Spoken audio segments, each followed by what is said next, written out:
3 komitmen yang harus Bunda pahami. Ada berapa? 1, rumah tangga itu ibadah yang paling lama. Apa? Ibadah yang paling lama. Berarti setiap detak-detik kebersamaan kita di rumah tangga itu berpahala apa? Ibadah. Berarti apapun yang kita lakukan mengundang pahala dari Allah. Maka orang yang paling bahagia siapa itu Ustaz? Orang yang saat dia berumah tangga, dia bisa mendulang banyak pahala di rumah tangganya. Dan itu bisa Bunda dapatkan. Sekarang pertanyaannya, Ustaz, kenapa seorang suami harus menafkahi istrinya? Jawabannya, karena perintah Allah.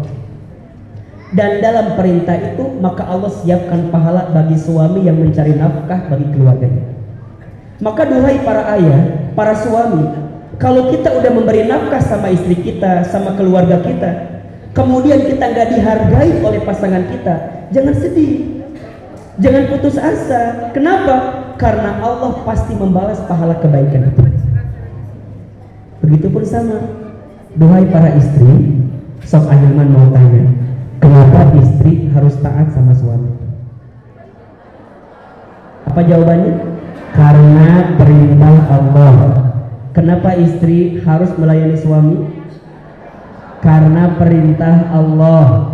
Kenapa istri harus berpenampilan cantik di depan suaminya? Karena perintah Allah. Maksudnya apa Ustaz? Perkara itu disukai oleh Allah Subhanahu wa Ta'ala. Makanya Bunda, kalau sudah berbuat baik sama suami dan suami gak ngebalas kebaikan kita, jangan putus asa. Jangan bilang, rek pensiun we liur. Misalnya Bunda kan suka ngeluhnya, suka capek. Bunda tuh ingin memberikan yang terbaik, tapi suami gak ngehargain kita. Ada gak yang begitu? Ada. Yang mana orangnya ada? Kan suka sedihnya. Misalnya Bunda tuh udah ikut senam jumba, jangan cetutit ya tetangga kita yang bertanya. Bunda tuh ikut senam jumba dan pengen badannya bagus depan suami teh.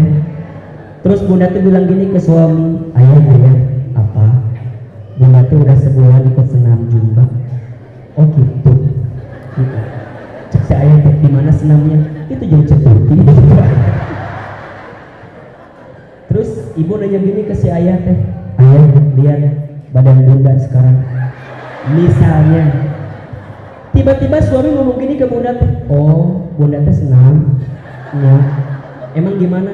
Asa gua perubahan asa nggak ada perubahan gitu. Nah Bunda teh jangan sakit hati. Jangan ini mah aku teh udah adu belajar banting tulang banting, kaki di kepala di kaki, keringetan tapi nggak dihargai. Jangan.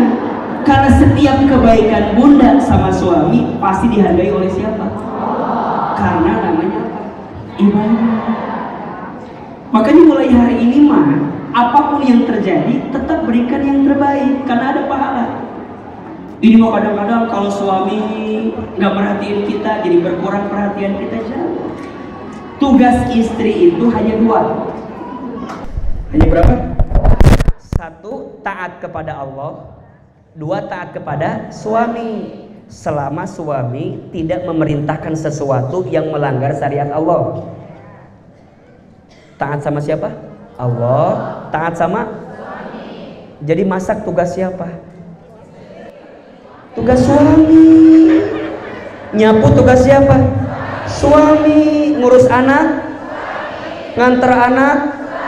Ngepel? Nyuci piring? Tugas ibu hanya berapa? Taat sama. Jadi kalau suami nyuruh masak, jelas tidak ini teh. Kalau suami nyuruh nyapu, kalau suami nyuruh di rumah, jelas tidak.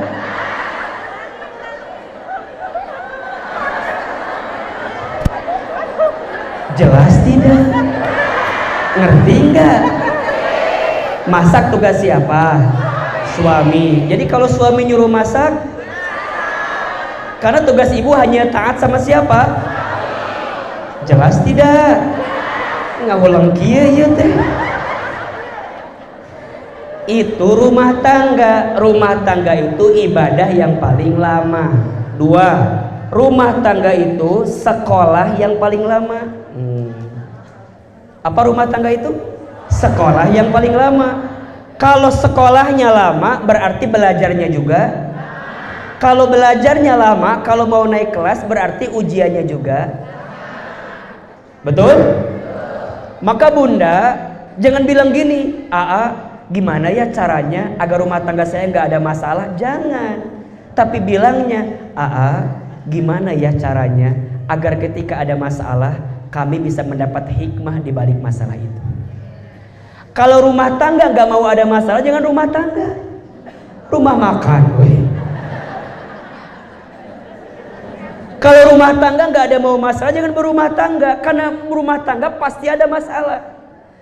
Tapi yang namanya masalah bukan dihindari, tapi masalah itu dihadapi. Betul nggak?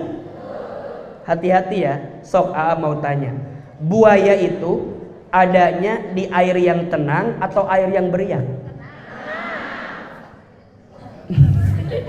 Coba pikir-pikir jawabannya ya.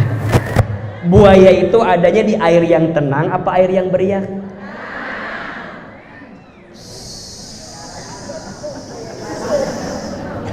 Berarti kalau rumah tangga tenang-tenang aja,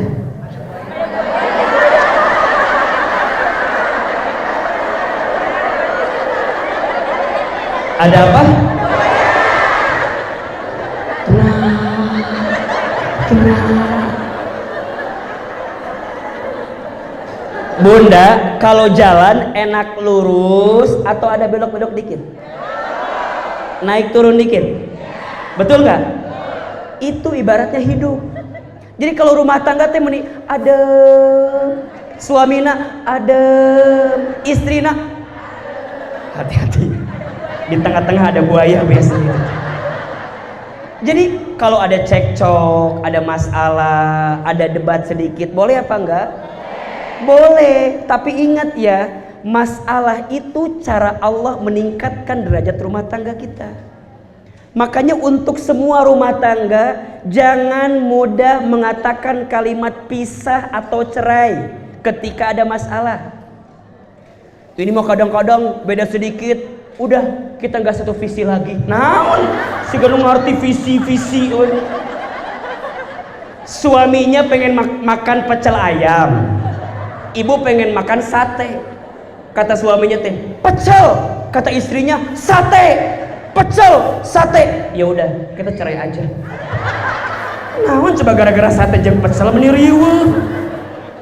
Suami pengen ka Botani, istrinya pengen ka Cibinong Square.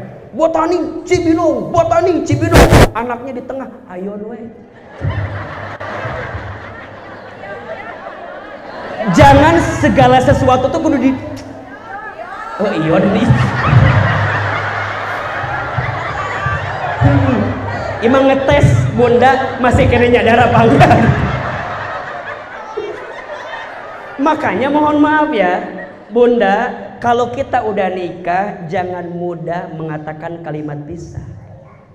Tetap sekali seumur, cukup satu kali, jangan untuk selamanya. Seia sekata. Nyanyi meni hafal langsung. Jadi nah rumah tangga itu komitmennya sekolah yang paling lama. Kalau sekolahnya lama berarti belajarnya juga lama. Karena belajarnya lama berarti ujiannya juga. Maka nikmati setiap fase ujian di rumah tangga, karena Allah sedang apa? Naikin kelasnya. Yang ketiga, rumah tangga itu menyatukan dua keadaan yang lebih besar. Ternyata bunda, kalau sudah berumah tangga gak ada bahasa aku dan kamu, bahasanya kita. Ibuku, ibumu, enggak. Kalau sudah menikah, ibu kita. Ayahku, ayahmu. Enggak. Kalau udah nikah, ayah kita. Adik pasangan kita, adik kita. Kakak pasangan kita, kakak kita. Itulah rumah tangga. Satu keadaan yang menggabungkan dua keadaan yang lebih besar. Itu rumah tangga. Makanya, lihat-lihat. Di rumah tangga ada suami, ada istri. Pahami komitmen ini. Sadari rezeki dari Allah ini. Maka bunda akan menemukan rumah tangga yang Allah limpahkan rezeki. Dan ingat ya, an-nikahu miftahur rizki. Nikah itu kunci rezeki. Jadi kalau ada yang bilang, Ustadz, kalau saya nikah nanti rizkinya gimana? Salah. Justru dengan menikah Allah akan berikan rizki dari jalan yang tak disangka-sangka. Kita hidup sendiri aja ada rizkinya. Apalagi jika ada orang di samping kita. Ada nggak rizkinya? Masing-masing orang, lihat, saya, istri saya, anak saya, ada nggak rizkinya? Setiap orang, catat ini, selama dia hidup di dunia, Allah jamin rizkinya.